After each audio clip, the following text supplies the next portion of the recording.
मुट्ठी भर मेढक। बहुत समय पहले की बात है, किसी गांव में मोहन नाम का एक किसान रहता था। वह बड़ा मेहनती और ईमानदार था। अपने अच्छे व्यवहार के कारण दूर दूर तक लोग उसे जानते थे और उसकी प्रशंसा करते थे। पर एक दिन जब देर शाम वह खेतों से काम कर लौट रहा था, तभी रास्ते में उसने कुछ लोगों को बातें करते सुना। वे उसी के बारे में बात कर रहे थे। मोहन अपनी प्रशंसा सुनने के लिए उन्हें बिना बताए धीरे धीरे उनके पीछे चलने लगा। पर उसने उनकी बात सुनी तो पाया कि वे उसकी बुराई कर रहे थे। कोई कह रहा था कि मोहन घमंडी है, तो कोई कह रहा था कि सब जानते हैं वो अच्छा होने का दिखावा करता है। मोहन ने इससे पहले सिर्फ अपनी प्रशंसा सुनी थी, पर इस घटना का उसके दिमाग पर बहुत बुरा असर पड़ा। और अब वह जब भी कुछ लोगों को बातें करते देखता तो उसे लगता वे उसकी बुराई कर रहे हैं। यहाँ तक कि अगर कोई उसकी तारीफ करता तो भी उसे लगता कि उसका मजाक उड़ाया जा रहा है। धीरे धीरे सभी ये महसूस करने लगे कि मोहन बदल गया है, और उसकी पत्नी भी अपने पति के व्यवहार में आए बदलाव से दुखी रहने लगी। और एक दिन उसने पूछा, आजकल आप इतने परेशान क्यों रहते हैं? कृपया मुझे इसका कारण बताइए। मोहन ने उदास होते हुए उस दिन की बात बता दी। पत्नी को भी समझ नहीं आया कि क्या किया जाए, पर तभी उसे ध्यान आया कि पास के ही एक गांव में एक सिद्ध महात्मा आए हुए हैं। और वो बोली, स्वामी, मुझे पता चला है कि पड़ोस के गांव में एक पहुंचे हुए संत आए हैं। चलिए हम उनसे कोई समाधान पूछते हैं। अगले दिन वे महात्मा जी के शिविर में पहुंचे। मोहन ने सारी घटना बताई और बोला, महाराज, उस दिन के बाद से सभी मेरी बुराई और झूठी प्रशंसा करते हैं। कृपया मुझे बताइए कि मैं वापस अपनी साख कैसे बना सकता हूँ। महात्मा मोहन की समस्या समझ चुके थे। पुत्र, तुम अपनी पत्नी को घर छोड़ आओ और आज रात मेरे शिविर में ठहरो, महात्मा कुछ सोचते हुए बोले।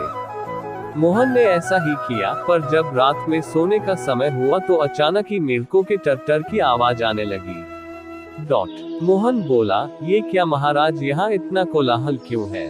पुत्र, पीछे एक तालाब है, रात के वक्त उसमें मौजूद मेढक अपना राग अलापने लगते हैं, पर ऐसे में तो कोई यहाँ सो नहीं सकता। मोहन ने चिंता जताई। हाँ बेटा, पर तुम ही बताओ हम क्या कर सकते हैं? हो सके तो तुम हमारी मदद करो, महात्मा जी बोले।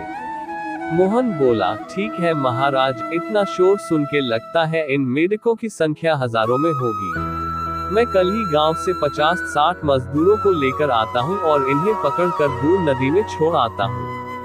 और अगले दिन मोहन सुबह मजदूरों के साथ वहां पहुंचा। महात्मा जी भी वही खड़े सब कुछ देख रहे थे।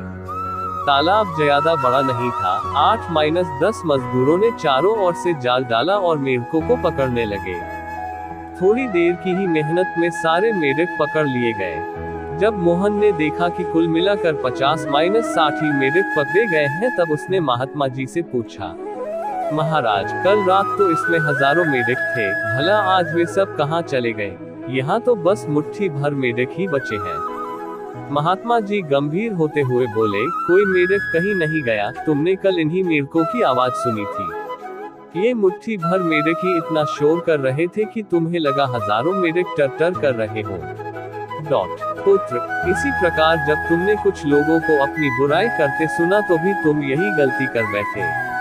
तुम्हें लगा कि हर कोई तुम्हारी बुराई करता है, पर सच्चाई ये है कि बुराई करने वाले लोग मुट्ठी भर मेढक के समान ही थे। इसलिए अगली बार किसी को अपनी बुराई करते सुनना तो इतना याद रखना कि हो सकता है ये कुछ ही लोग हो जो ऐसा कर रहे हो। और इस बात को भी समझना कि भले तुम कितने ही अच्छे क्यों ना हो, ऐसे कुछ लोग होंगे जो तुम्हारी बुराई करेंगे। अब मोहन को अपनी गलती का एहसास हो चुका था। वह पुनः पुराना वाला मोहन बन चुका था। फ्रेंड्स, मोहन की तरह हमें भी कुछ लोगों के व्यवहार को हर किसी का व्यवहार नहीं समझ लेना चाहिए और पॉजिटिव फ्रेम ऑफ माइंड से अपनी जिंदगी जीनी चाहिए।